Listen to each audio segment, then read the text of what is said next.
Good morning, good afternoon, and good evening, everybody, and welcome back to Rush Racing League Division number 4, Round 5 here, Season 9. And we welcome you to Mexico. The Mexico City circuit has been around for quite some time, and I think we're going to have a mighty fine fiesta on our hands here tonight on the circuit. It is myself, Patrick Coleman, aka Records in the commentary box, alongside Myro Cat. How are you doing today, mate? Hello, hello, hello. I'm doing very well. Just woke up a bit tired, but of course, I'm again very excited for this race. Mexico, like always, gives a very exciting racing. It's not the easiest track on the world. A lot of medium speed corners and sometimes people spinning, so a lot will happen in the race. So I'm very excited. Indeed, I mean Mexico is probably one of my favorite tracks on the calendar. It's a very fun circuit. I do enjoy it.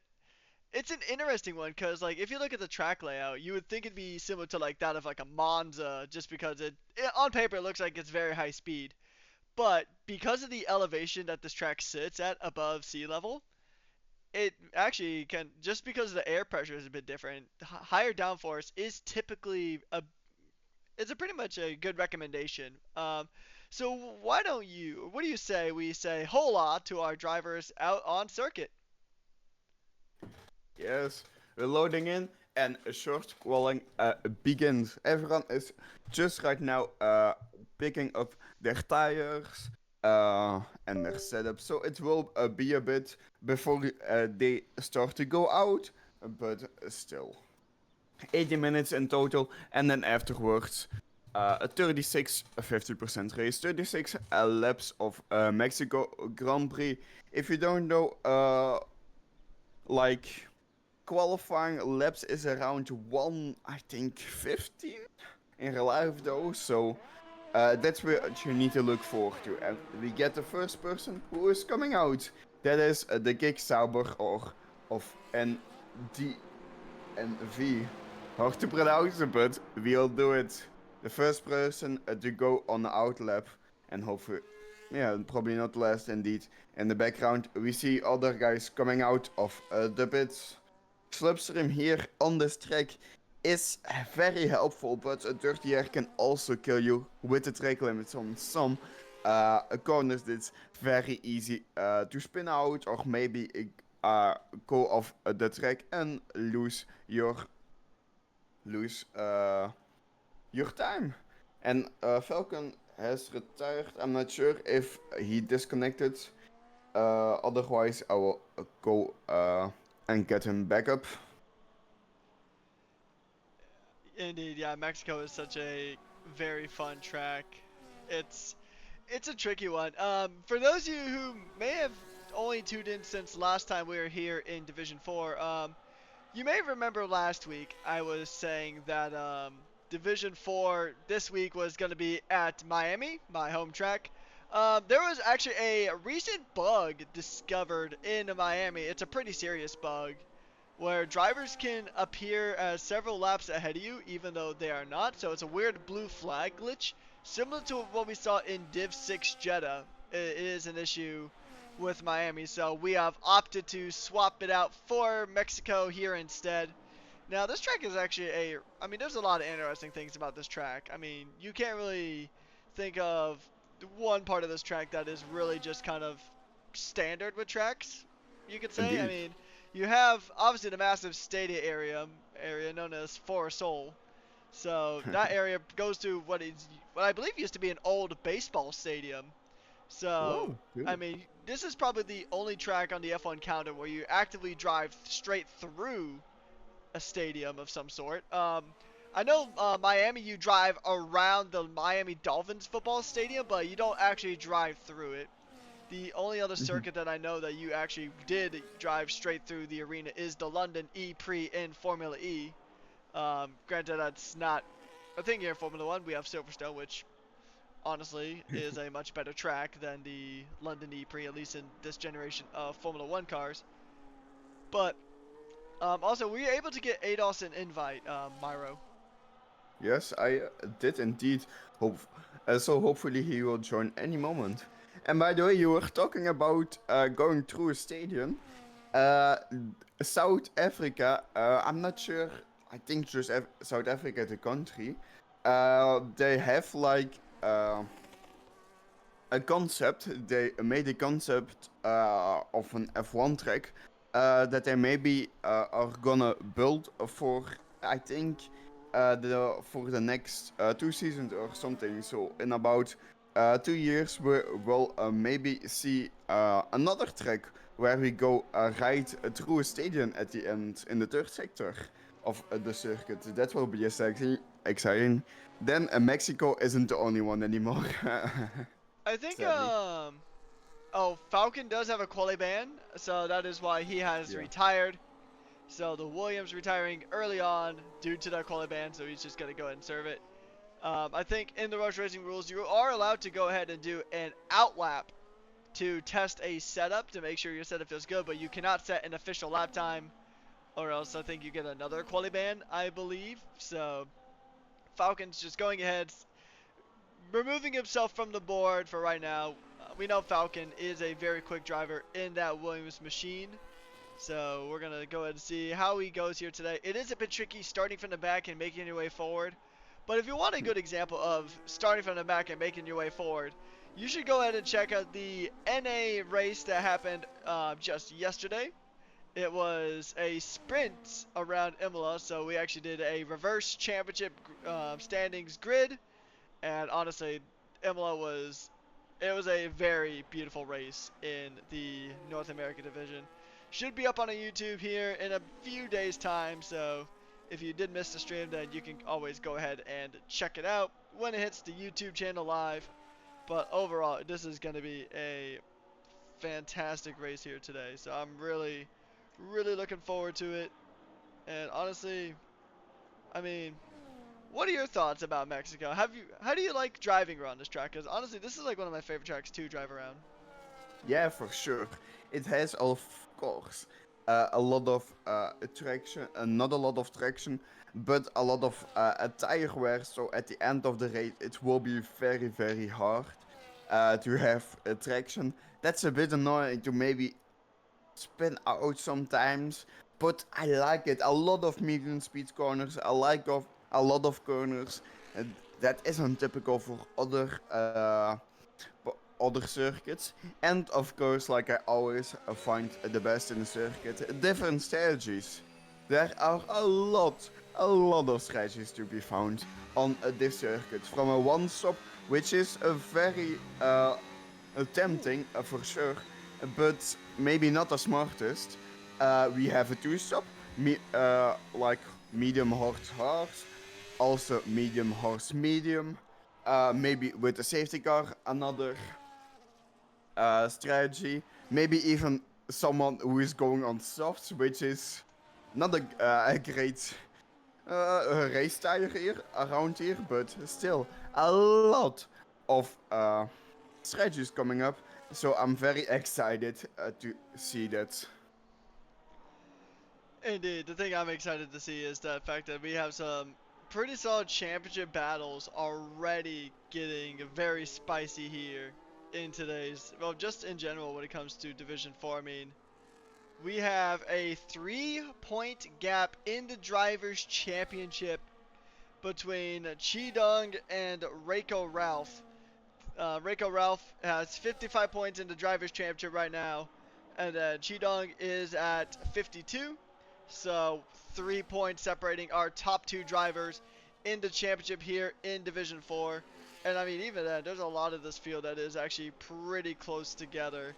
So it'll be really interesting to see how the season does play out. And another thing that's worth noting too is even the constructors is kind of getting a bit heated up here. Sauber is pretty much effectively well in the lead here. They have 99 points to Haas's 77. But P2 is up for grabs here because Alpine, they are only about 4 points behind in the Constructors' Championship here Ooh. in Division 4. And then obviously we got to always talk about the overalls because the overalls, that is the big prize. That is the one that every team wants to win. That is why they put so much work into all of these different divisions is because they want that prize at the end of the tunnel. They want the overalls. So the overalls are also looking very, very nice. Just going to go to pull those up really quickly. So Ferrari is ahead in the overalls, but not by a lot. By only about 4 points to Sauber. So it's going to be close here. I mean, things are really heating up. And this is like probably one of the most competitive seasons we've seen in Rush for quite some time. And that is saying something. That's a very high bar. Yeah, indeed. Just in P16, the Tyler in a Mercedes at the end of his out lap or of a Ooh. fast lap even, he crashed into the wall, so he doesn't have a front wing anymore. That's what the caution is about. The fastest lap right now is a 15.3, while a gangster in second place has a 15.4, and in third place even a 4.4. So it's all very, very close to each other. But of course, like I always say in qualifying, the last lap counts. Yeah, it counts. It's the most important lap overall because you have the most grip on the circuit, the most speed in total. And if you mess up, you can lose a lot of places. But if you do a great lap, you can win a lot of places. So we will see in about 8 minutes how that will go. It's always chaos at the end. But now we will look at the other guys driving the circuit. Indeed, yeah. It's Rush Race and actually pretty much almost any in real life Formula One, in Rush Racing League, pretty much just about whatever racing series you want to go in. It doesn't matter who says the fastest time in the early stages, although that 115.09 is very impressive from Gangster. Wow. Willing to put Alpine closer to the top step, and Meso is actually doing it very good as well in the Racing Bull. And Alpine is actually becoming a bit of a lawnmower there just to kind of avoid traffic and maybe just get into a spot where he can give his teammate a bit of a tow. Um, yeah, the Alpine is tapping into Alpine's rallying heritage as the camera is trying to even struggle to keep up with the Alpine driver. But I mean, pretty much everybody within the top 12 is within a second of each other. So Dong actually jumping up into P2 by .011. So 11 Wow. hundredths of a second between himself and the Gangster. Now, Dong, he really wants to at least finish ahead of Reiko Ralph. That is going to be his primary goal, considering that Reiko Ralph is his main rival in the championship. Only 3 points separates the two. Now, granted, it is only round 4. There's still, or sorry, round 5. There's a lot of racing still left to go here. Um, there's still just so many races. I mean, we're only on round 5 out of 18. So there's still quite a lot of racing here left to go. Week in, week out, Rush Racing League is going to provide you guys all the action. And talking about fast lap times, F7 is .093 ahead in that McLaren. So the Chrome McLaren striking again. It actually makes me really wonder if we're going to see any other special liveries kind of appear like how the Chrome McLaren livery has kind of appeared here. Because actually, I'm going to try to rack my brain. Maybe an NA division, but I'm pretty sure for the most part, nobody, at least nobody that I can recall, has actually used the regular McLaren livery here in Rush Racing League since that Chrome version came out. What are your opinions on the Chrome livery? Because honestly, I think it's kind of lost its sauce. I think it's just not as special anymore that they've done it like 3 years in a row. Yeah, I think for like maybe 1 year or one even one race, it will be cool. Also, real Yeah. quick, can you send ADOS another invite, real quick? Yes, perfect. Then it will be cool, but not like for 3 years in a row. Like then it gets too much, too normal. Like special liveries need to be special. You know what I mean? It is cool to see a silver on the orange car and all those things. It's refreshing for your eyes, but for always, it's not that exciting anymore. It's not special anymore. I agree. I mean, I honestly thought it was one of the coolest things ever when it first came out, like 2023 when they first brought it back. I was like, yo, this is absolutely fire. And then Yeah. and then they brought it back the year after, and the year after. It's just kind of. I still think the Triple Crown livery that they had for Monaco and Spain 2023 was the McLaren's best special livery of this current regulation cycle. But all things aside, I do hope we do get to see more of the special different edition liveries from the season, because honestly, I can tell that this grid would look a ton different. I mean, we're on board with the Red Bull of Hennessy right now, and I mean, I'm sure if the Japanese Red Bull came out for this race, or in this game, then Hmm. you'd pretty much only see the Japan Red Bull on circuit, and probably maybe the same for the Miami V Carb livery. Don't know about the Ferrari Miami livery. I don't think people are a big fan of that one. I liked it. I think it was kind of neat for what it was. It was a bit different, but it was better than whatever shenanigans they tried to pull in 2024 when it came to that livery. But anyways, we can. I mean, we have.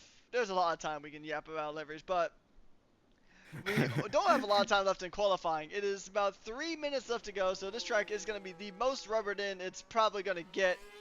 And I mean, on a track that already has kind of historically low grip due to the elevation above sea level here in Mexico City, I think it's gonna be interesting to see because you really need that grip on this circuit, and Hmm. there's not a lot of it. And with it being short quali here, you pretty much really only get one session, so it doesn't get more rubbered in across the sessions like you would see in a full quali. So pretty much with this last 2 minutes and 40 some seconds, this is pretty much as grippy as it's gonna get.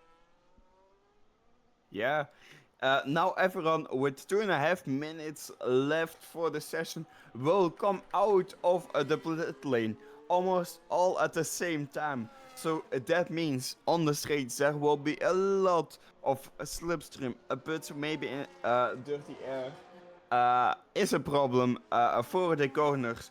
But if you wait until the end or until you're the last person to set a new lap time, you will have the most grip on the circuit, which is very important around here.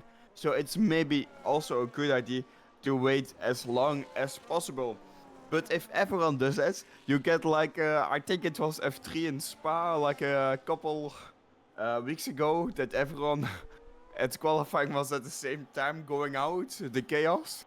I think that will happen if everyone is gonna use that tactic. So hopefully not everyone does that, and indeed we see at the track map at the second sector are a lot of people, so they are very close to each other.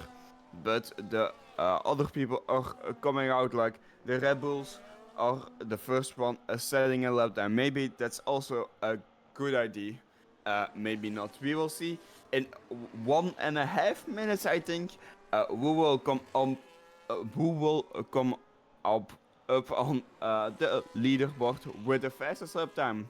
It will be chaotic. It will be lovely, and uh, I would. I'm looking forward to it. Yeah, I mean, if everybody goes out at the same time, you pretty much get just average 5 o'clock rush hour traffic. So yeah, you wanna wait till the track is mostly rubbered in, but you also don't want to wait so long that you're just gonna get stuck in traffic constantly, because that's not gonna really lead to you getting a good lap time. It doesn't matter how grippy the track is. If you're stuck behind traffic, you're gonna go absolutely nowhere. As we go ahead and see just so many drivers going ahead and making their way through qualifying just to wrap up the session here. So we still have pretty much everybody with the exception of GM Reigns and Hugh are out on flyers right now, and Hugh is on an outlap, so he'll be on a flyer soon enough. Falcons obviously serving that qualifying pending, and there we go. Unfortunately, we won't be able to set a qualifying time, but we do have ADOS into the session finally, so that Ooh. is that is good. He finally got past the shackles of the communicating with servers issue that has been prevalent since the launch of F125.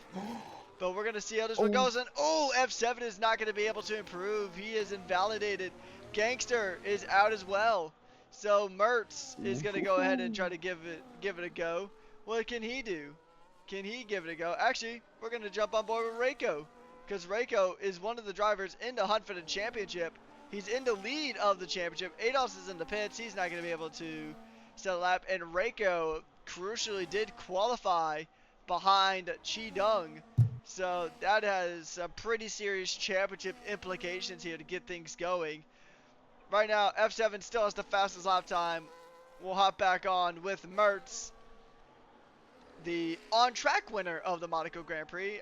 It did eventually fall into the hands of Mudpack after a penalty, but we know this driver's quick, and he's invalidated.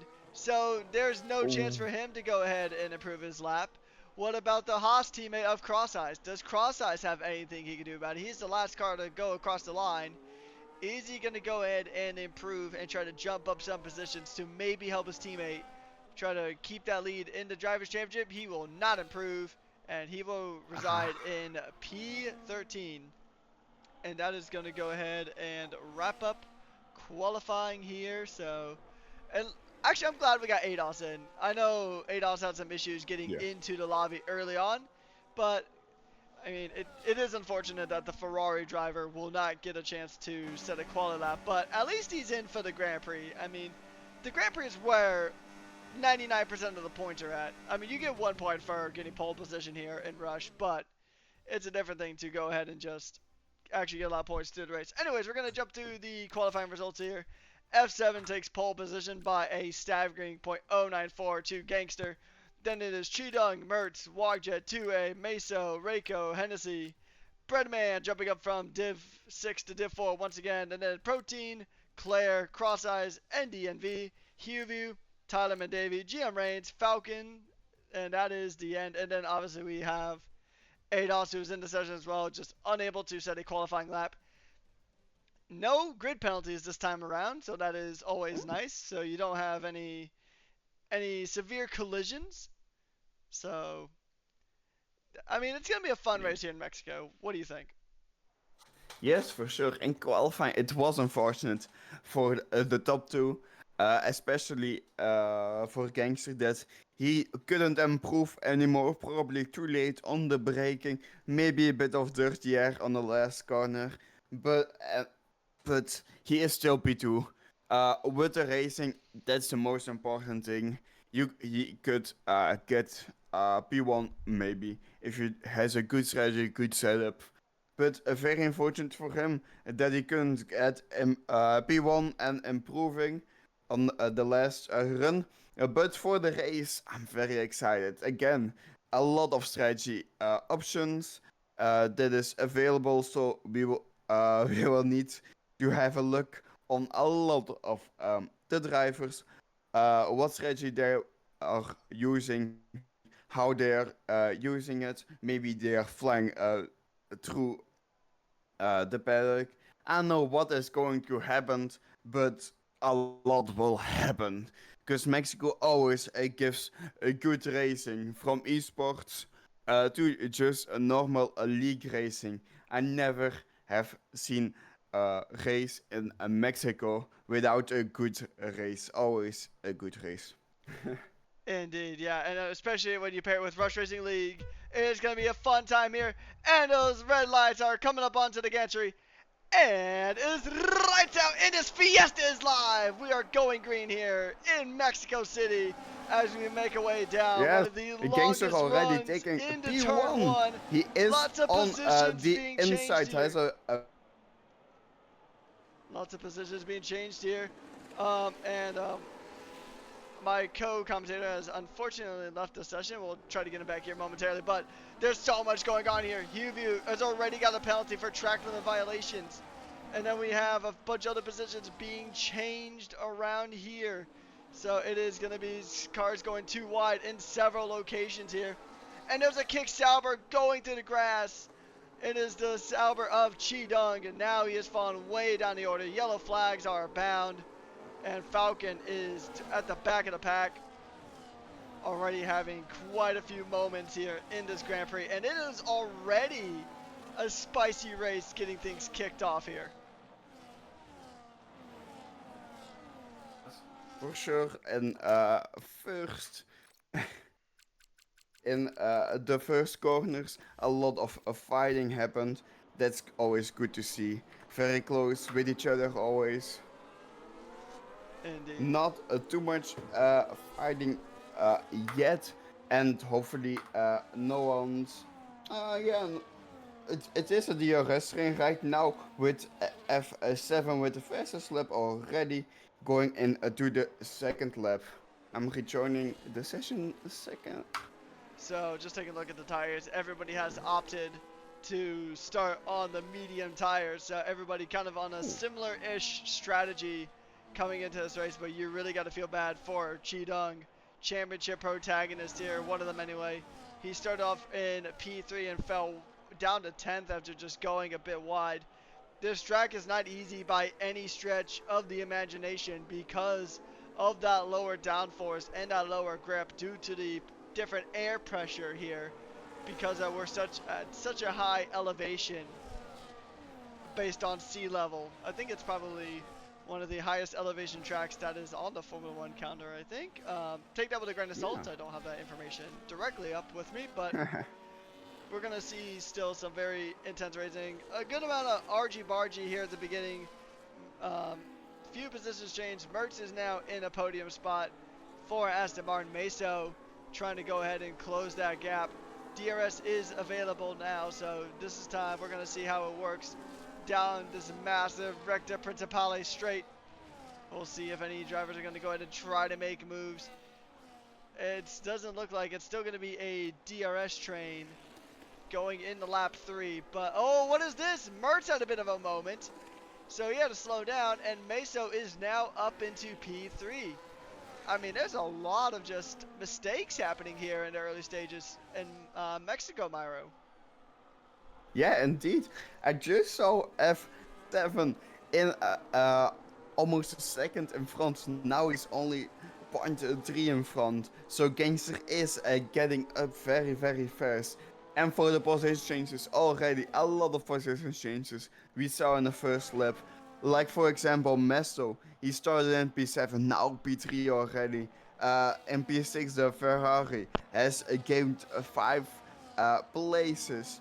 But like for example, Kick Sauber in 10th place. Chi Dung, if I pronounce it right, has lost 7 places in total. Wow, we get a caution. I see it Aston Martin 19th place. Yeah, crashed into the corner. Hopefully he doesn't have a lot of damage.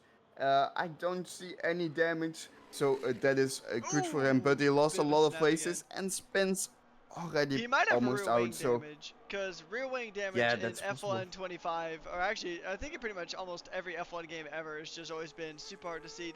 That floor is sparking quite Yeah, a bit, so um, I'm going into pits.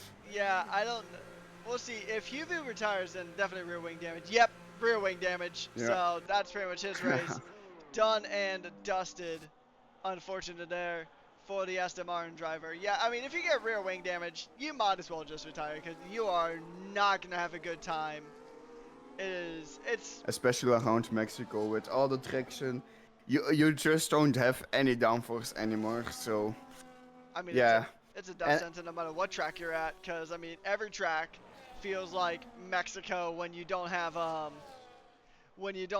rear wing to provide you downforce. It is just because, I mean, I know front wings are very easy to replace, but rear wings, on the other hand, are not easy to replace in the slightest. And did your game crash, or is it just connectivity? I think internet again. I don't know what's happening, but hopefully now it needs to work. Gonna try my best. All right, I'm gonna go ahead and fire you another invite, real quick. There's a battle going on here between the Williams and the Aston Martin. I'll try to get this invite out quick so we can jump back on board with it. We came back just in time. It is Mertz and the Wogjet, which Wogjet's actually having a very strong start to the race here in Mexico. He's in 5th. Let's go ahead and check some position changes real quick. See how the position changes have worked out. Well, Wogjet is pretty much qualified to P5, so already good qualifying, and pretty much just stayed there, trying to make it a +1 if he can go ahead and get past, but had a bit of a snap of oversteer, trying to go ahead and get past. Oh, big contact! Big contact there. Mertz had a bit of a snap oversteer, and Wogjet had nowhere to go. Collision damage. Unfortunate there for the Aston and the Williams. I think for Wogjet, it was just wrong place at the wrong time. Mertz had a bit of a snap. He is fighting with that Aston Martin to keep it on the track, and I think he just lost it, and unfortunately maneuver 7 himself right onto the front wing of Wogjet. So it is unfortunate to say the least. I mean, Wogjet had such a good start, but it just really kind of fell apart there. But here's a battle that has some pretty big championship implications, as 2A gets a 3-second time penalty for his trouble. We have Chi Dung trying to make a good recovery drive. He has been recovering pretty nicely, I will say. He was in P10 at one point due to a lap 1 incident, but now he's up in the 5th, chasing 4th.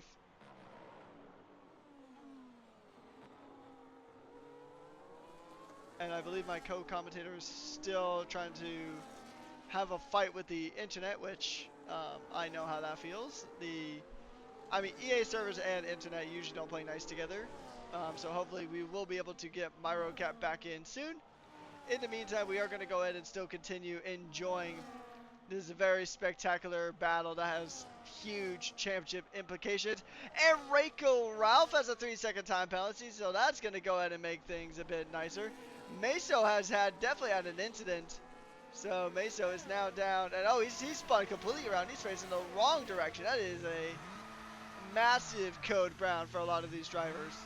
So MiroCat is restarting her PC, and then we'll go ahead and get Myro back in here soon. So you guys will be stuck with just me here for a little bit. We'll try to get Myro back in as soon as humanly possible.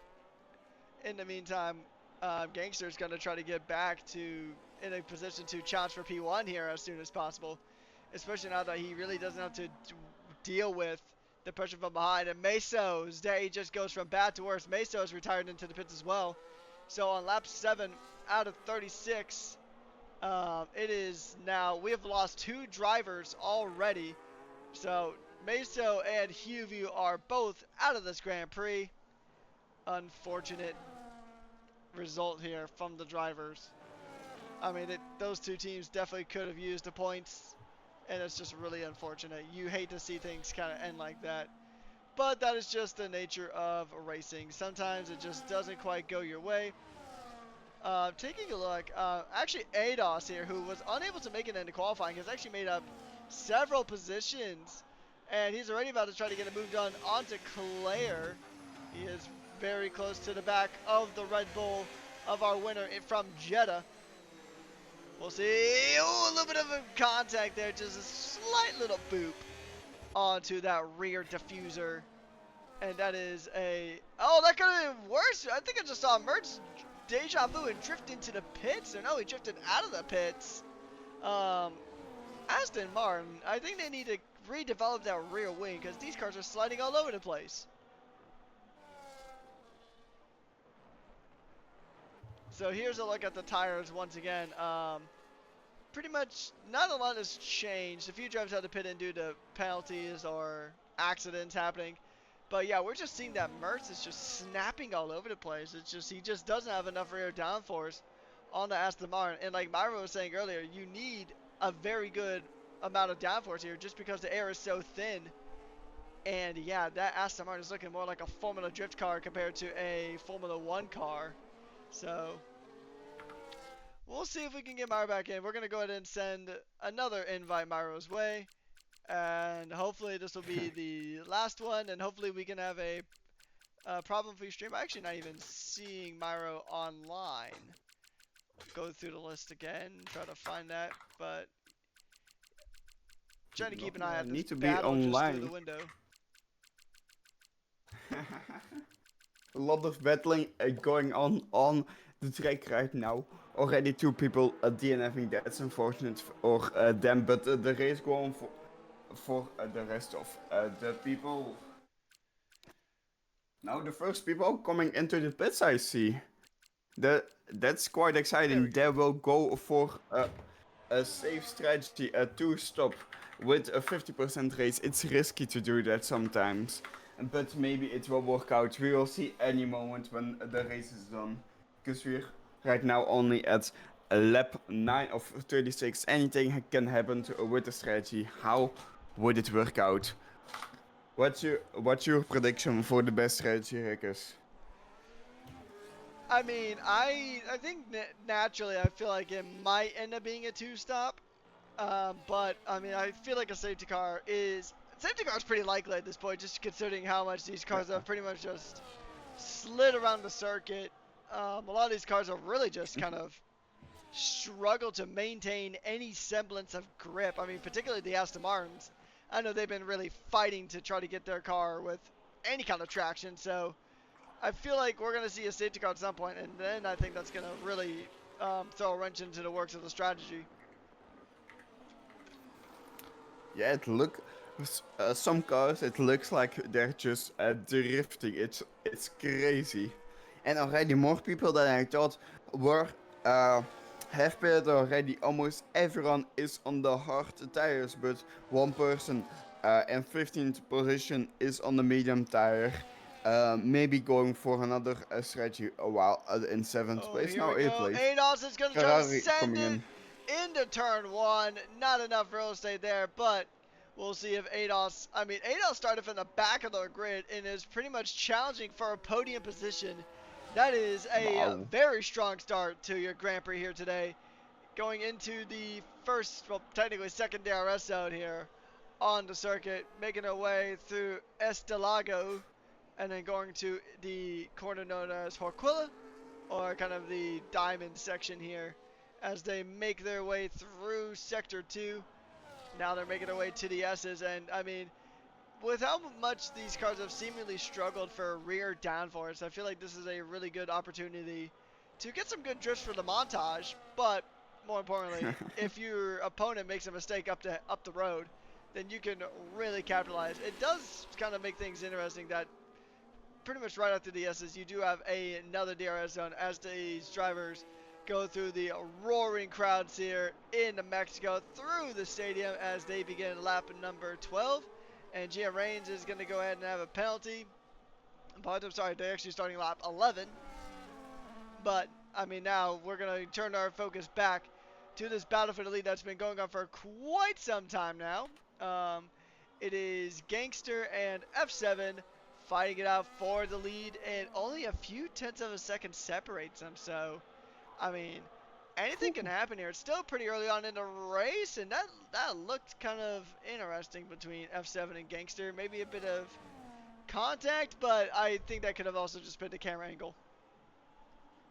Yeah, Gangster is very, very close to F7 and might go for a dive bomb any moment, but he needs to have a little bit more traction or a place for that, because right now he is too far away to do that. Maybe he can do that in the last corner of the circuit, but I don't think he's gonna do that. Indeed, he is gonna wait for DRS and maybe hope. But F7 Ooh. is coming in to the pits, almost speeding into the pit lane. So that's fortunate for him that he didn't sped into pit lane. And I think he will come out in fourth place, so he can catch up any moment. Do Gangster. His tires will probably be very bad after all those defending and battery usage. So, yeah, he needed a bit, I think. Otherwise, he couldn't have lasted any longer. Indeed, he is right now in fourth place. He has almost a DRS from the guys in front of him. Now he does. So maybe that's smart and tactical to do it. That he can catch up easier than if a Gangster is gonna put 2 laps or 1 lap later. Because right now, Gangster is in front.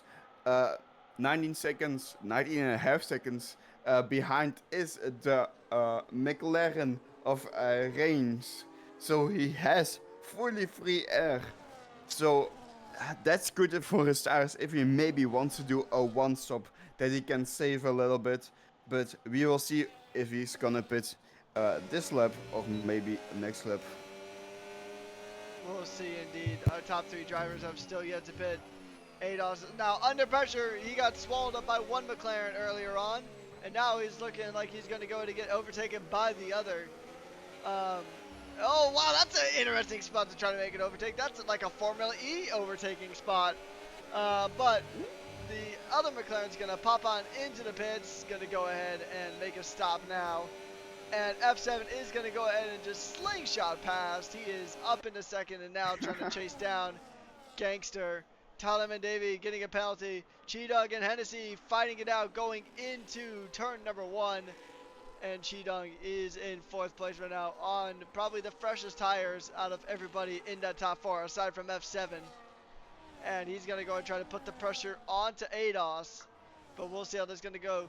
Hennessy is under pressure now from Breadman, the driver who was so strong in Div 6. He got moved up 2 divisions and now he's a full time with Mercedes in Division 4. Had a pretty good showing last week in Singapore, and now looking to make another strong performance here in. Or sorry, he had a good. Yeah, he did have a good performance in round 4. Now looking to make it another good performance in round number 5. But I mean, even by any metric, a Div 6 driver jumping into Div 4 and pretty much consistently mixing it up with the top 10 is a very strong achievement.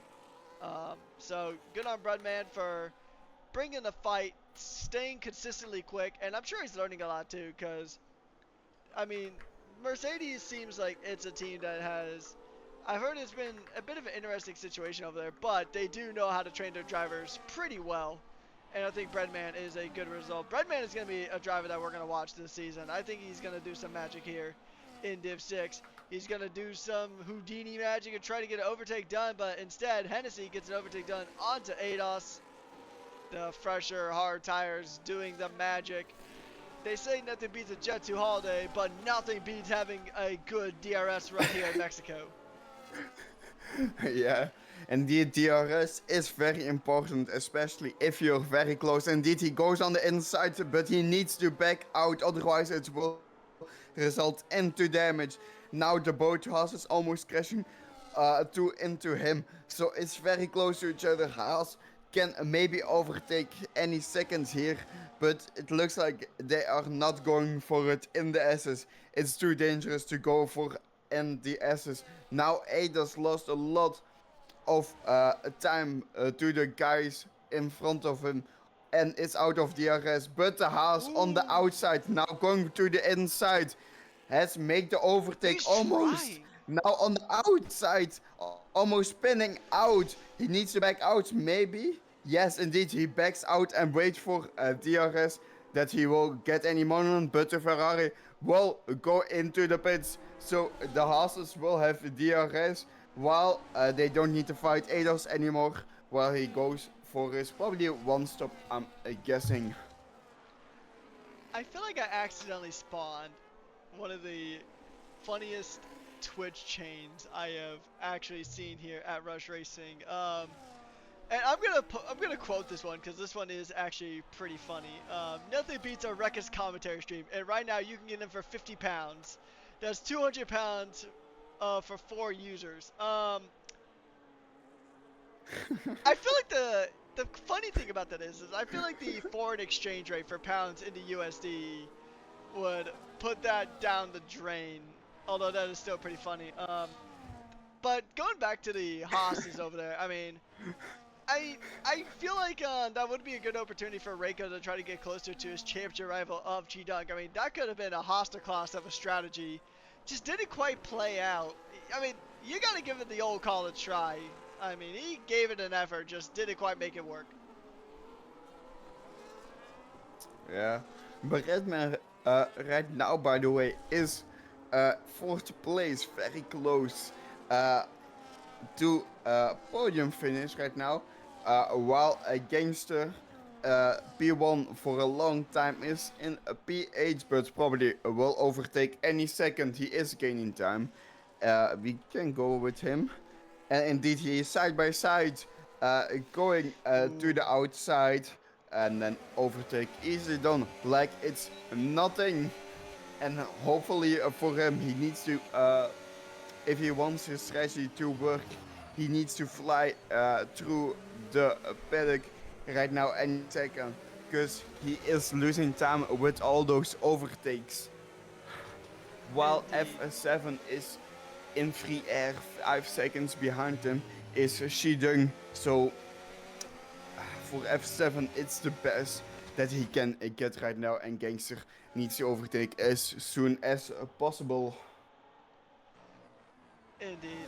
So if you're watching this from the YouTube VOD, if you join the Twitch chat for the next round or any stream, you don't know what you're gonna get because right now we're getting an economics lesson about exchange rates. So, 50 pounds is about a dollar, or sorry, not a dollar. It is $104.45 in Australian currency.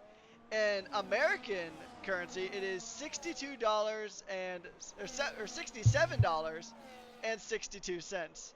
So you're getting a bit of an economy lesson here in Rush Racing League. So hey, if your teacher catches you watching these fantastic races, which are probably way more important than anything you're actually studying in school, True. just say Yeah. that you're learning. You're learning economics here at Rush Racing League. So yeah, so if anyone says that esports is not educational, then just show them this stream. But also, don't show them any of the carnage that's happening around the Red Bull and some of these other drivers. By the way, Gangster just wanted to go for a move in the S's, I think, or just before the S's, into the second sector, but he didn't back out. He touched the wheel, I think, from the Haas's in P6 right now, and spun out, so he lost places and time, and his tires would be a lot of less traction right now. That's very unfortunate for him.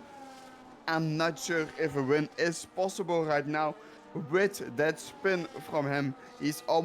He's very close to the people in front of him. Yes, but still no DRS, worse tires, and he lost a lot of time. While F7 is just chilling alone and gaining time and hoping for the win. Indeed. So it's pretty much just a case of just here's the thing, and Tylerman Davey has also called it into the pit, so that is retirement number 3 here, pretty much right at Ooh. the halfway point of this Grand Prix here in Mexico City. So we have lost 3 drivers so far. We have lost Huview, we have lost Meso, and we have lost Tylerman Davey. So that is 3 drivers out of the session here. And hopefully we don't lose any more. Ideally, we don't want to lose any, but I know sometimes mistakes or just other things tend to happen. But we'll see how this one wraps up. The Haas's have been still pretty much glued to the back of Hennessy, and I'm thinking mathematically, if this race finishes the way this is, as it's going right now, then Chi Dung will actually be the new championship leader in Division 4. So Ooh. the Sauber driver will move up another position. So that is going to be, it's going to be good for the Saubers because Sauber is still trying to go ahead and make moves in the overalls. Because currently in the overalls right now, they are currently in P2 trying to jump Ferrari. But once again, it is pretty much just, I mean, it's a season of attrition as Cross Eyes looks like he about had a moment there. Oh? Yeah. Looks like He it can. maybe. Wogjet is going to go ahead and try to jump past the championship leader.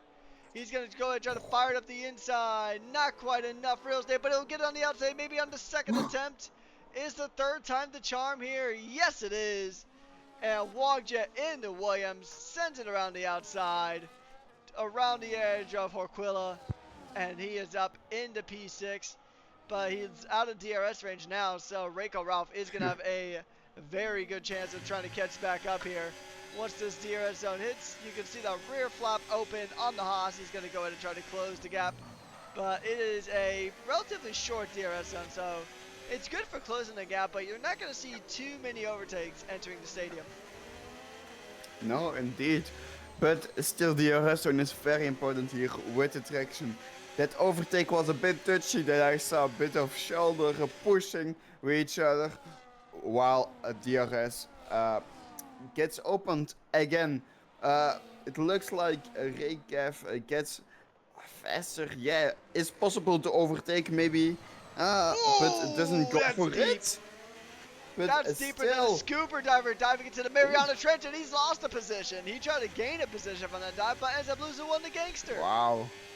Wow, Gangster with the fresher and faster tires is kind of flying, even with a spin. He is flying through the circuit. Yeah, he is possible to win maybe with this. Like for example, to say in sixth place right now in front of a Gangster. The Williams, his his tires are 13 laps old, while from Gangster only 5 laps old. So a Gangster has more a chance to overtake and is faster uh, than the Williams. So we can maybe see with the DRS any moment. He is very close to overtaking the Williams. Maybe he will overtake it. Indeed, he puts his battery on, hoping to overtake. He goes to the outside. The arrest will be on. And will he go for the move in to the first corner? He has with the battery better movement. And indeed, he goes for it easily. He doesn't need to do a dive bomb. And immediately has DRS again. He can go immediately for the next move, like he does for the Red Bull on the inside for the next corner. No, on the outside, but again overtakes him like it's nothing because of the fresh tires. Now can he go for another move on the Haas and going into P4? We will see any second.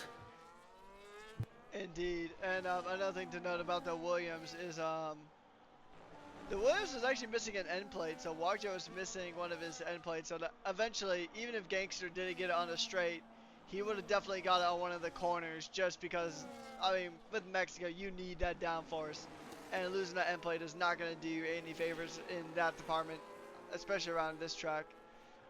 There's worse tracks to lose an end plate on, but there's also other tracks that you'd much rather lose an end plate on. Ideally, no end plate loss at all, but we're going to see Cross-Eye jump into the pits. That's going to promote Gangster to P4. And now we are pretty much now kind of almost just about in a holding pattern of sorts. It's pretty much now we're just seeing how the strategies are playing out here. I think this race actually might just be won mostly on strategy instead of just pure raw pace. Let's take a look at the penalties real quick as we take a look and see. So there's a 3-second time penalty for Reiko, Claire, Mertz, Reigns, and Cross Eyes, while 6 seconds of pens goes to Hennessy and 2 Asian for you. So that's quite a hefty amount of penalties to kick things off here. Let's see, as everybody's made a stop, so 2 stop was definitely the right call for the race. Falcons is up 10 positions, so he is our strongest mover so far in this Grand Prix. He had a qualifying ban and made his way up into P8, so that is a very strong start for him. Claire actually now has 6 seconds of track limit violation penalties to cope with.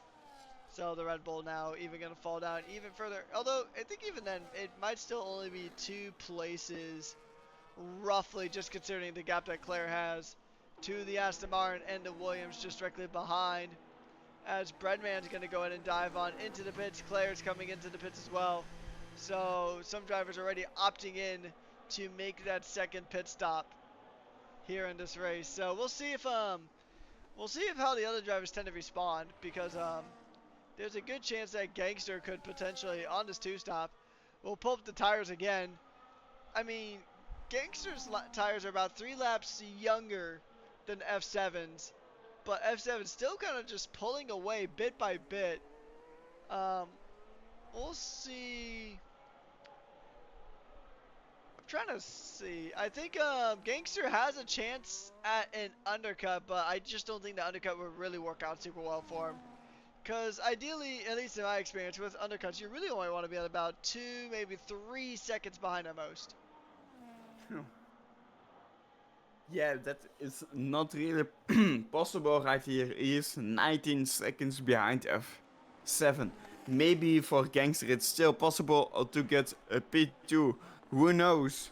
But it will all end up in a strategy. Maybe he will go for the one stop while F7 is going for the two stop, and that he with that wins a race. He might need to do that. So we will see any moment. A lot of people are out of a DRS because all of the pit stops and strategy.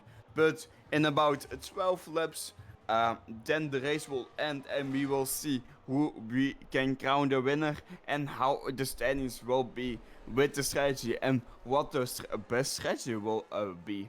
Right now, Rekkers thinks the two stops will be the best, and I think, maybe agree. But maybe a one stop is possible if you save all your tires, and then you also have kind of chance. I'm not sure, but it's we will see any second in 12 laps or earlier. Yeah, we'll see. I'd be pretty hard pressed to see if these hard tires could go towards the end of the race. Because F7 is really not losing any time to Cheedung, although granted Cheedung's tires are 2 laps older, which isn't a whole lot, but it's still noticeable in some stages. And Cheedung has had a big moment there on the exit of just coming out of the stadium section there on the last corner of the circuit. So that's going to actually put him right in to an opportunity with Gangster. Gangster's going to go ahead and try to make the pass happen. And he's going to get it through. No real Ow. contest there from Cheedung. And now Gangster is 18 seconds behind. Now we're going to really see the big pace differential. We'll see if F7 is quicker on his 3-lap older tires compared to Gangster. This is really probably the best time to see that.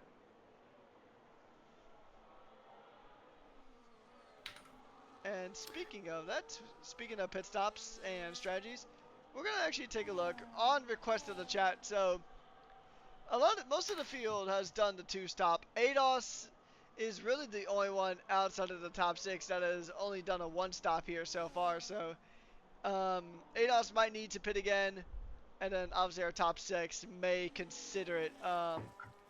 But the thing I've kind of noticed is that the gap between Gangster and F7 is just kind of stabilized. It really, the pendulum hasn't really swung much in the direction of one or the other. But Breadman is having a bit of a moment, a bit of a drift in tandem with the other McLaren of GM Reigns.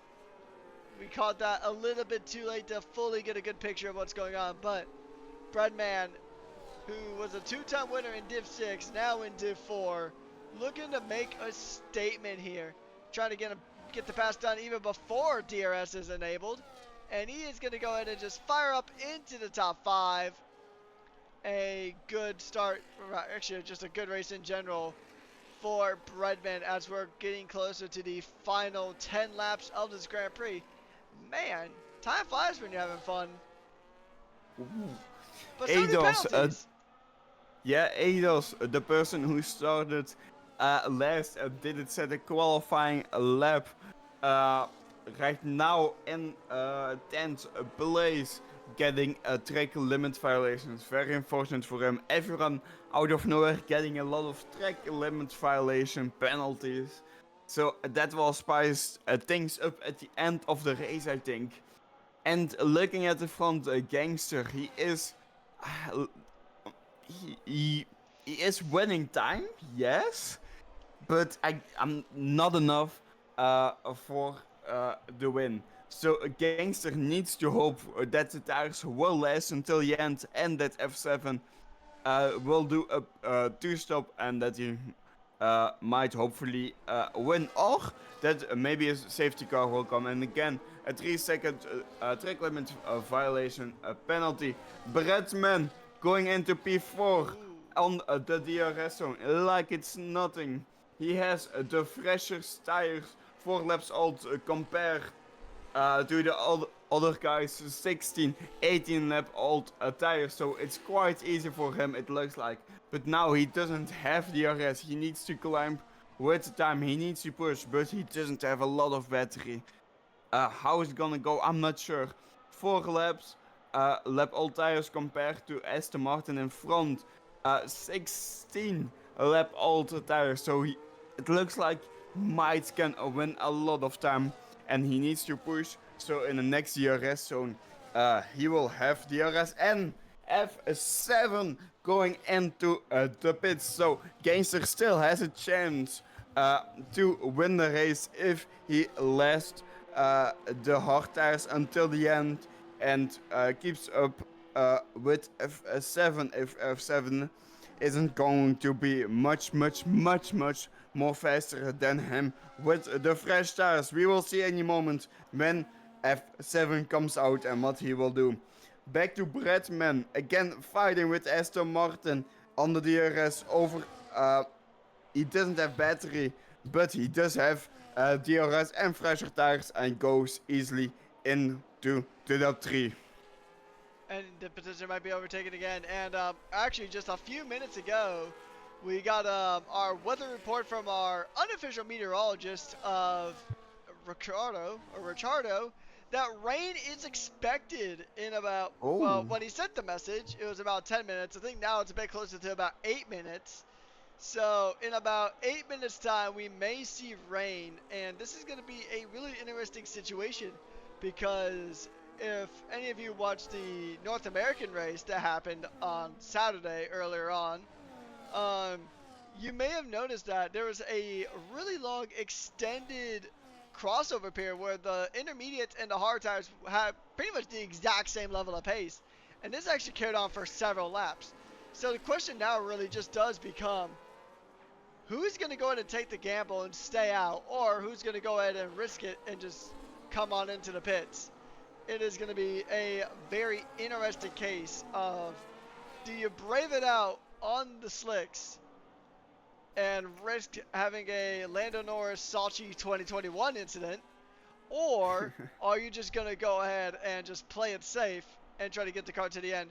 Cheeton gets the fastest lap of the Grand Prix so far with a 1:18.165, and it only took about a lap, and F7 is pretty much already right up the gearbox of Gangster.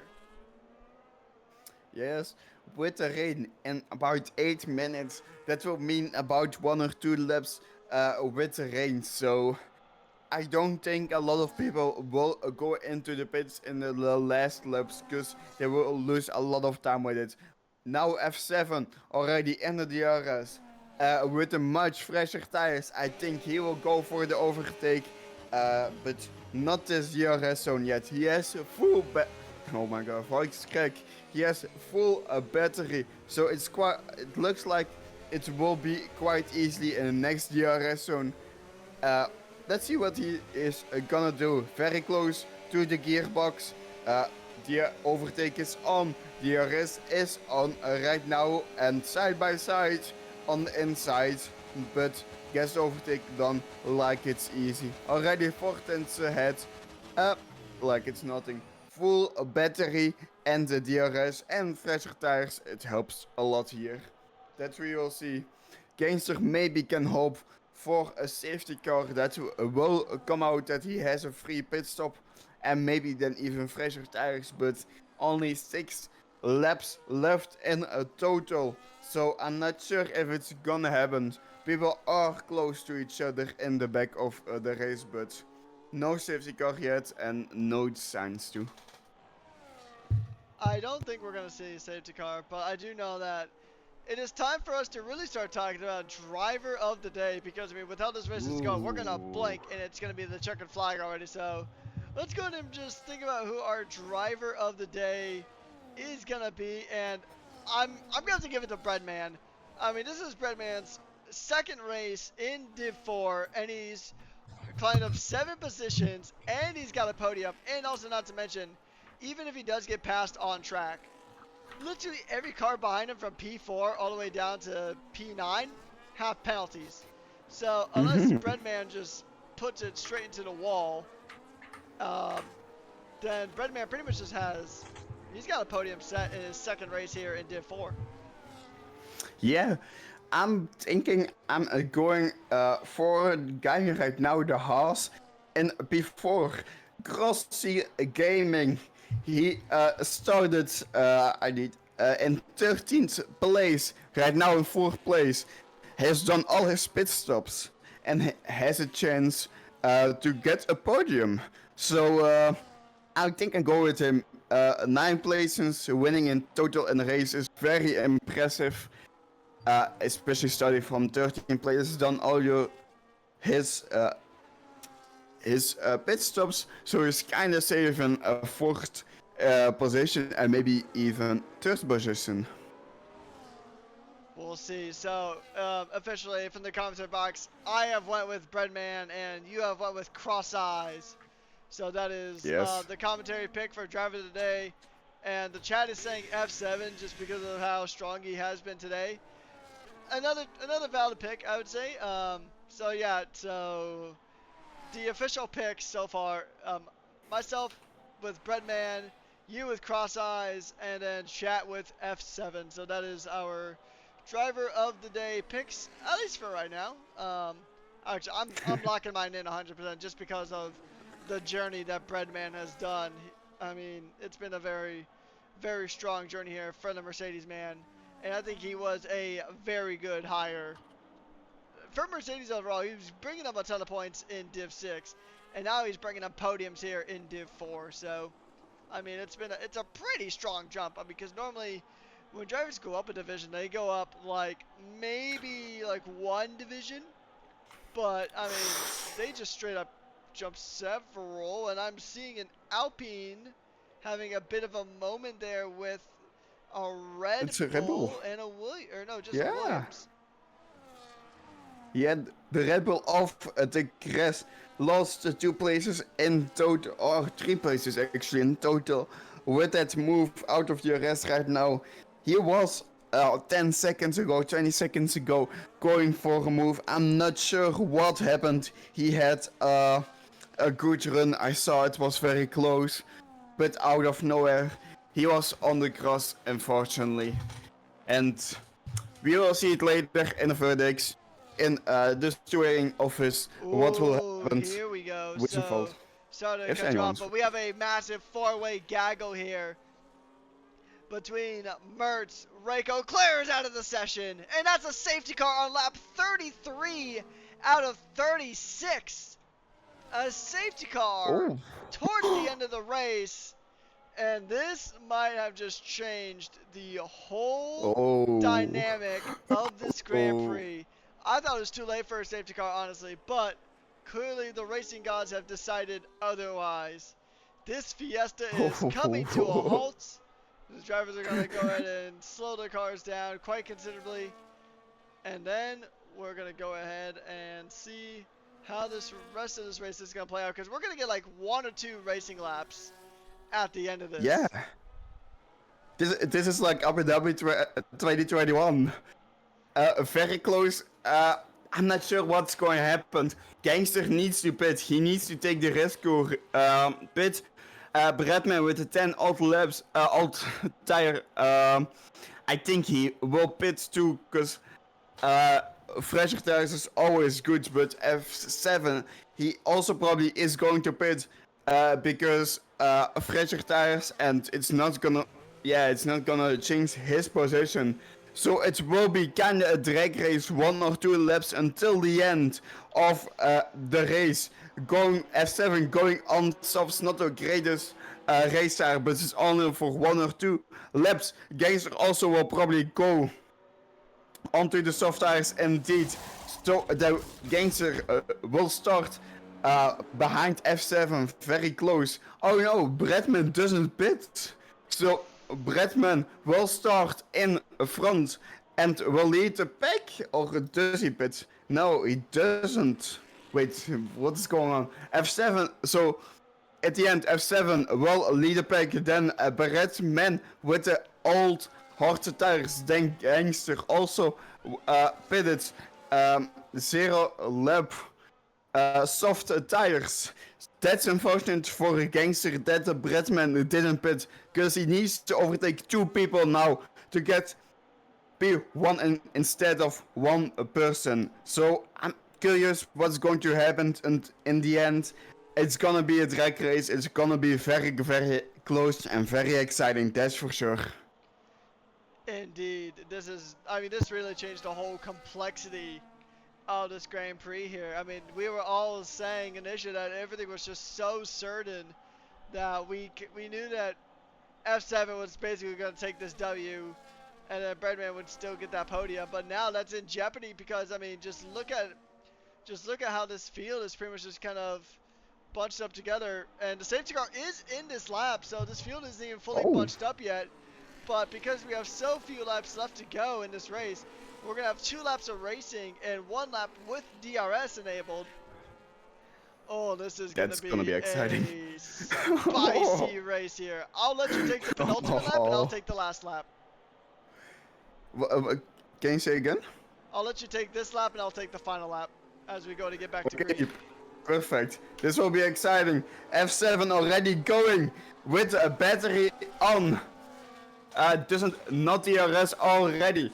1 lap old soft tires. Gangster already side by side with Bretna with the fresher tires. So statistically he has a better chance. Overtake easily done. Now Gangster 1 second behind F7, lost a bit of time going very wide. That will be a warning for him, but not a penalty. Bretman might go with the DRS for the overtake if Gangster doesn't catch up in time to get DRS from F7. But now F7 is in free air alone. Gangster behind. That's very, very, very scary. Gangster is while after pushing in DRS zone. Now he needs to hold it up for the 2 DRS zones coming up, and hopefully he can catch up more and maybe even overtaking. But now his battery is almost up. He has put it on none, but he needs to push any moment. He needs to push hard to get to DRS this lap. And back to you, because it's the last lap coming up. Indeed, as we see F7 setting the fastest lap of the Grand Prix so far. It is DRS enabled. It's the final lap of the Grand Prix here in Mexico City. The last lap of this fiesta that we've been experiencing here tonight. And we're going to see how the rest is going to play out. It is pretty much now just down to F7 and Gangster battling it out now. F7 out of DRS range. This is what he needed. Gangster needed to be within a DRS range, just didn't quite have the pace to stay there. And now F7 is going to turn on the afterburners and do what he can to get away, as Ados actually takes the fastest lap of the race here on lap 36. So the Ferrari man, who is currently P15. Actually, now at this point, if you finish the race, you get points. So Ados could actually claim that fastest lap, truthfully. But back to the action at hand. F7 is just pulling away 10th by 10th by 10th away from Gangster. He's only got a few more corners left to navigate here. He's going to get very close on the line. And he's going to go ahead and put the foot to the floor, pedal to the metal as the crowds cheer. They are celebrating the McLaren man as F7 is going to come across the line. F7 wins the Mexican Grand Prix after a fantastic race with a ton of pace. Gangster coming home at P2, and Breadman will get the podium on his second race in Division 4. Wogjet and Protein Group will round out the top 5, and penalties will go ahead and sort themselves out as the rest of the drivers finish off this Grand Prix. And what a finish that is. Mertz has 20-second time penalty applied for a unserved drive-through. That's some salt in the wound there. He's even gonna lose. He's gonna drop all the way to dead last out of the drivers who finished. And there's that rain. Funny enough, the rain did show up. Just the rain did show up just pretty late. Anyways, so the It's late. McLaren man going ahead and giving us a little bit of a dance. He deserves it. He had a fantastic drive here today. We're gonna see the trophies. We're gonna see the celebrations, and I mean it was a very, very well-driven race there from the McLaren man. That is, I mean that was a very strong drive. The drive of the day poll is coming to a close here very, very soon. So we'll give those results to you when we can. But as the champagne flies, the confetti rains down, the celebrations are roaring here in Mexico with the fastest lap going to Adolf. So we're going to go ahead and take a look at our finishing results for the drivers here. It is F7 ahead of Gangster in a nail biter finish. Protein Group started in the P10, made his way to P3, and then it is Wogjet, Protein, Chidung, Cross Eyes, Reiko, Falcon, Hennessy, GM Reigns, and DNV. 2A, ADOS, and Mertz rounding out our top 15 and our finishers. And then our retirees were Claire, Tyler, Meso, and Hugh rounding out our grid here tonight. So that was once again a very fantastic race here in Mexico, as it always is. And now we go ahead and turn our attention to the drivers who are about to go ahead and jump on into the comms box to go ahead and give us an interview. So, if you were in the top 3, go ahead and jump on into the commentary box. And then we'll go ahead and talk to you guys for a bit. And actually, at this point, let's get Cross Eyes in here as well, because I believe, unless Brad gets a few more votes here in the last few seconds of the vote, I think Cross Eyes is actually going to win driver of the day as well. So Oh. we'll see who we can get in. So we have a few drivers. We're gonna see. Oh, yep, Cross Eyes won. So Cross Eyes is driver of the day. So he's gonna add an Ooh. extra point to himself. Congrats. Um, we're still waiting on 2 drivers. We're gonna wait on Breadman, and then we're gonna also wait on Cross Eyes if he is available. So in the meantime, um, I'm gonna go ahead and actually let you take the first round of interviews. I'll let you go ahead and ask your interview questions to Bread. Brett, how do you feel after this race? It was so exciting. You had a very, very good race, winning a lot of positions, P3. How do you feel? It feels great. Lots of overtakes, plenty of chaos through the S's, getting a few overtakes done there. Made the right choice at the end, which was a bit of a 50-50 whether to box or not, and I think I made the right one by staying out. Yes, it was very close. What did you think when the safety car came out? Were you scared? Were you excited?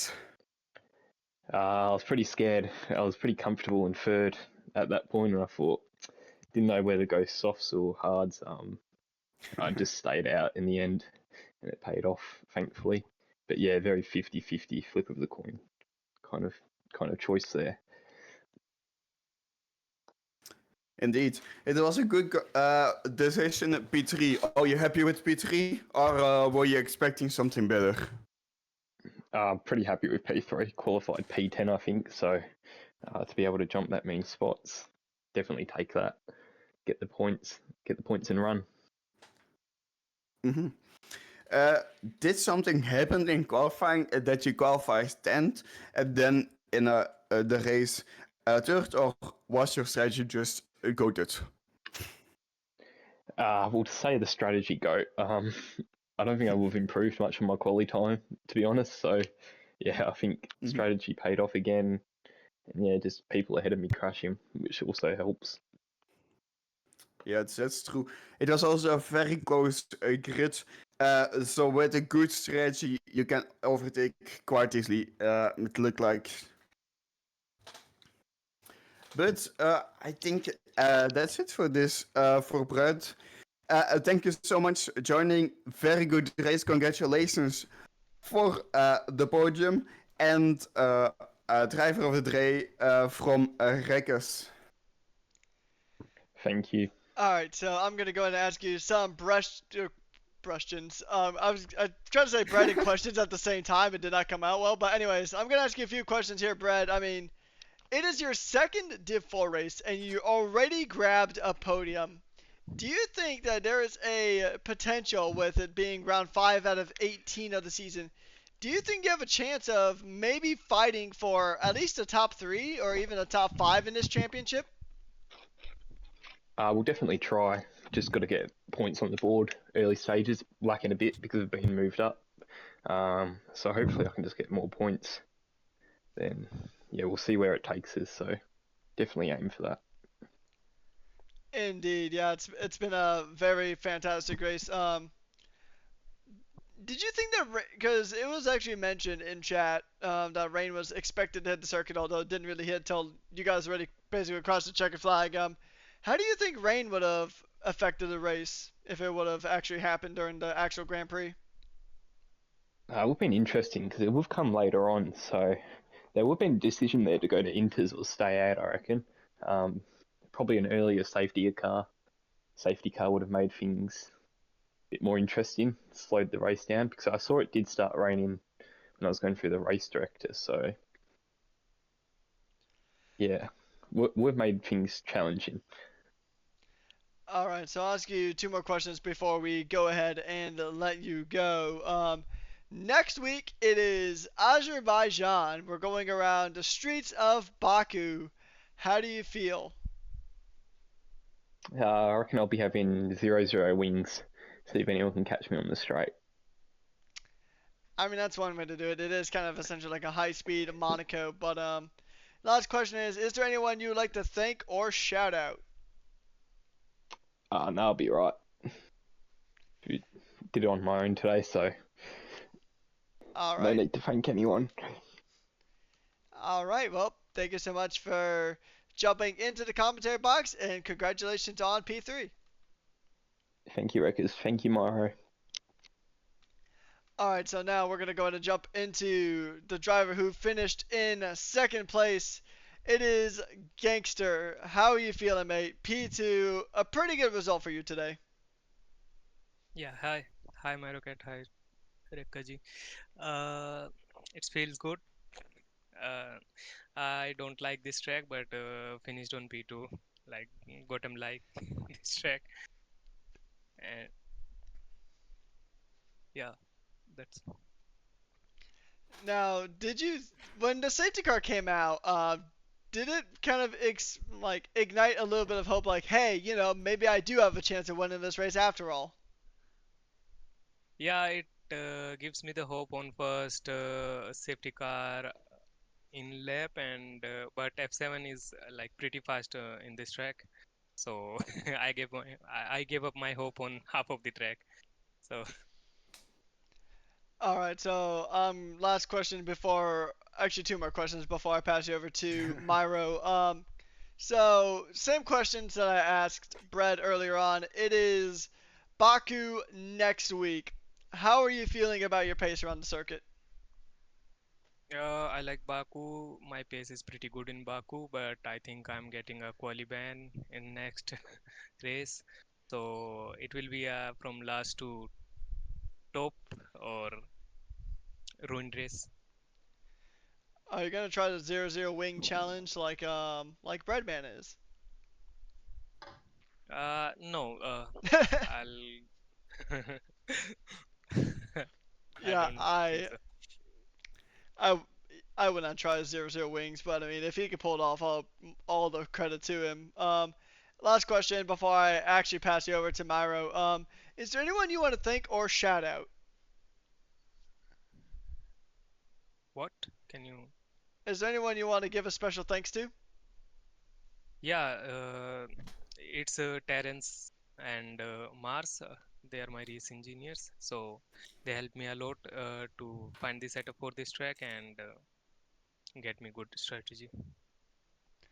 All right, congratulations on the P2, and I'm passing you over to Myro now. Yeah, thank you. Uh, Now, P2, a podium very, very good.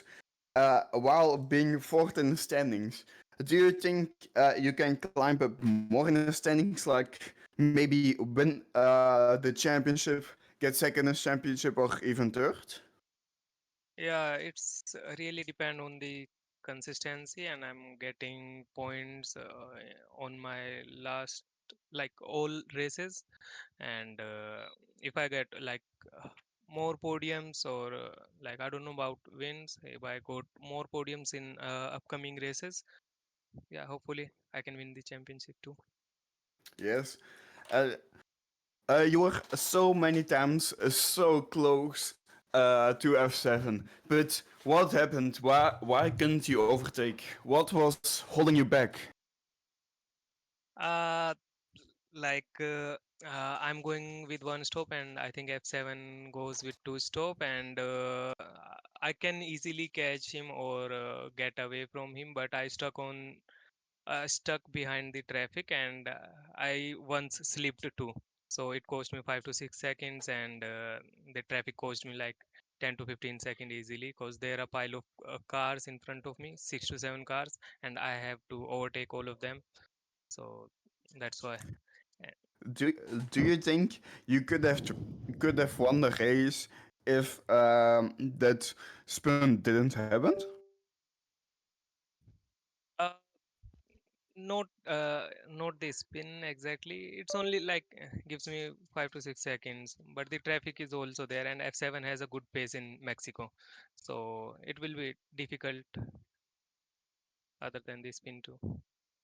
Yes. Last question that I have for you. What is the track or the race that you're most excited for on the calendar coming up? Uh, Track. You asking me about the track which I'm most excited about? Yeah, indeed. Yeah, it's Silverstone. Yeah. Good space around it. Yeah, and good space and fast pace track. I like it. Yes. I hope I will see you there. Good luck there. Good luck for the championship. Thank you. If Records doesn't have any more questions, I think we will move on. Am I right? Yeah, I'm just gonna go ahead and wish you the best of luck next week on the streets of Baku, and we'll see you next week. Thank you, Reka. Thank you, Myro. All right, with our race winner, I'm gonna go ahead and actually, we're gonna hold off on that real quick. We do have our driver of the day in the Ooh. commentary box. I believe we have Cross Eyes here, so I will actually let you take the well, I'll let you take the first stage of that interview. Thank you. Crossies, congratulations on Driver of the Day. Like, the question that is everyone asking, how did you do it? How? Uh, I knew the undercut was pretty powerful around here, and if I stayed out of the trouble at the start of the race, I was going to catch him towards the end. So just stuck to my strategy, tried to stay out of all the drama, and yeah, it just worked out. It looked so easy. I'm not sure how, even though hearing it, it sounds still crazy. Congratulations again on that. Uh, what do you think about the pace? Because your pace compared to qualifying was so much different. Looking at the standings, like how did how do you feel about it? Your race pace? Ah, race pace wasn't really there. I think I looked quicker than I was because I undercut so many people. Um, and with people battling all through the second and third sector, you're going to gain time if you've got free air. So I think it was just a bit of an illusion, my pace there, compared to the top two guys, which were just freaks of nature, really. Um, yeah, other than that, I just kept it clean. Yeah. Did you expect this result at the end of the race before? Did you think you could do this before the race started? Um, I knew I was going to be an uphill battle after my horrible qualifying session. Um, yeah, leading up, I was doing a lot of practice on this track because I hate it. Um, and my pace was so much better in my practice sessions, and yeah, just couldn't do it. I knew my race pace was going to be there if I just kept it on the track. Picked up a stupid 3 second, but yeah, it's just Yeah. pretty chill. You're right now 18th in the championship. Does this give you a confidence that you could get a higher place, maybe even a 10th in the championship at the end of the season? Oh, absolutely. I got a podium last week. Oh, I don't think my position on the standings are a reflection because I have missed five races. Um, oh no, I haven't. I've missed 2 races. Sorry. Um, so it's yeah, I just need to string a few together once sort of the division sort of works itself out. I think I'll be right. thank you. That were my questions for you. Rekkes, what questions do you have? All right, so cross eyes. From Div 5 to Div 4, making some pretty good progress, making some very good results here. How do you feel about Baku next week? I'll be happy not to lose a wheel, to be honest. Yeah, I know Baku is basically high speed Monaco, so it's gonna be tricky, and it's a lot of street circuits to kind of really kickstart the calendar. But pretty much, I believe after this race, you're just about free from street tracks. Overall, how did you find the race here today? And do you think rain would have really made a massive difference if it came just maybe about a few laps earlier? Oh, it's tough to say because with the rain, if people are running full TC, that's a massive advantage. And you don't know who's running it, so it probably would have shaken a few things up, being such a low grip track. Um, I would like to see it because I think it would be pretty funny, and I probably would have bended into a wall myself. But yeah, you've sort of hearsay in it. I mean, if you get a chance to watch the Imola race that was part of the NA division, it was a very weird situation with rain. So it was at a weird crossover point where the intermediates and the hards were had the exact same level of pace for like 3 laps. It was wild. I feel like we could have seen something like that here in Mexico, but anywho, congratulations on driver of the day. Enjoy that extra point. You earned it. You had a fantastic drive today, and we will see you next week at Baku. Appreciate it, boys. All right, so last but most certainly not least, it is the race winner, F7. How do you feel, mate?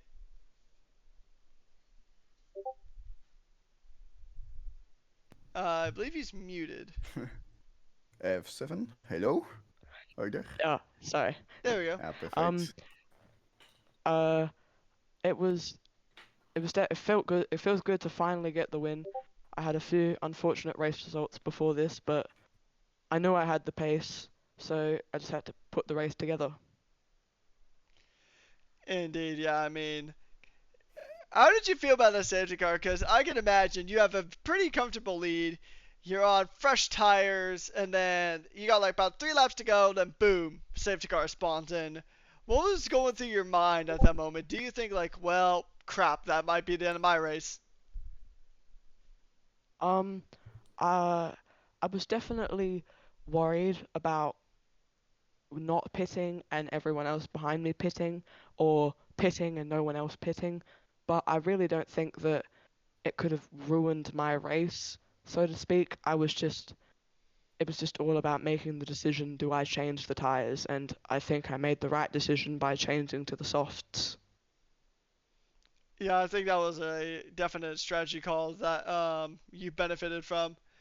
Um, just a few more questions before I pass you over to Myro. Baku is next week. Do you think you're going to have similar pace around there?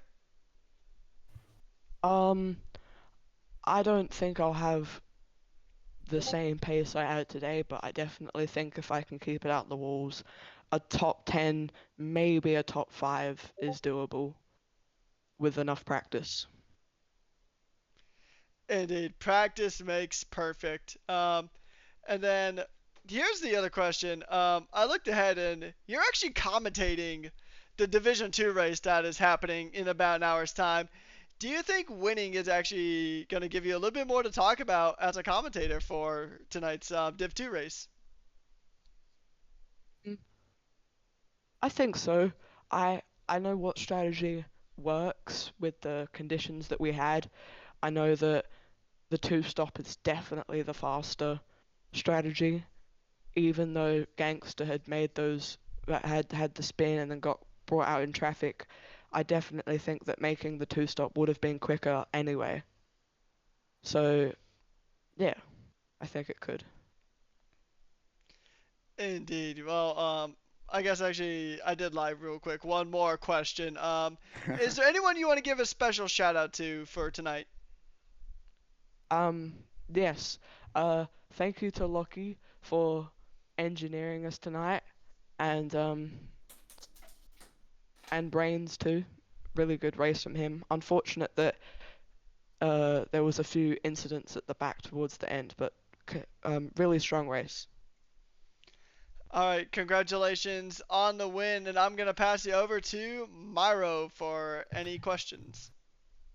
Thank you, thank you. Before the race, you didn't have the greatest season ever. Could you ever expect a win? Um, I don't think I was coming into this race expecting to win, or even this season expecting to get a win, but I definitely had the thought in my mind that a podium was possible. And when um I put my banker lap in, I knew that I was in with a fight. So Oh, yeah. you really, really, really dominated this race. You were almost the whole time in front, like 7 seconds, 10 seconds to the person behind you, all the time in free air, not a lot of traffic. How did you do that? Was it strategy? Was it luck? Was it race pace?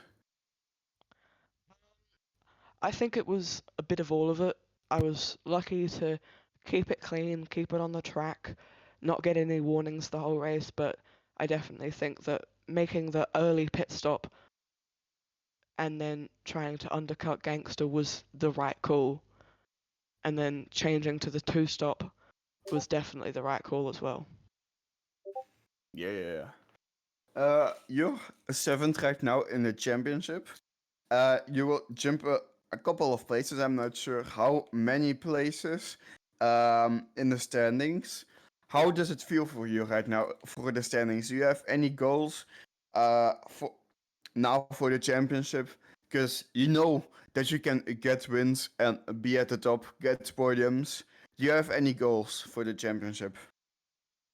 Um, I mean, it would be really good if I was able to get in the top three, but I think that that's a bit out of reach, seeming as though the guys in front up have been consistently at the top, while I've had one good race and then I had a little bit of a drought and then I had now when I just won. So I think if I can keep it consistently in the top five, then I might be in with a shot, but it's all about consistency. Yeah, indeed. About consistency, do you have any track that you really, really, really look forward to? Like maybe send for the sprint race, 100% race at Abu Dhabi, maybe Monza. What do you think about? Mm, I definitely think that I'm looking forward to the Abu Dhabi race.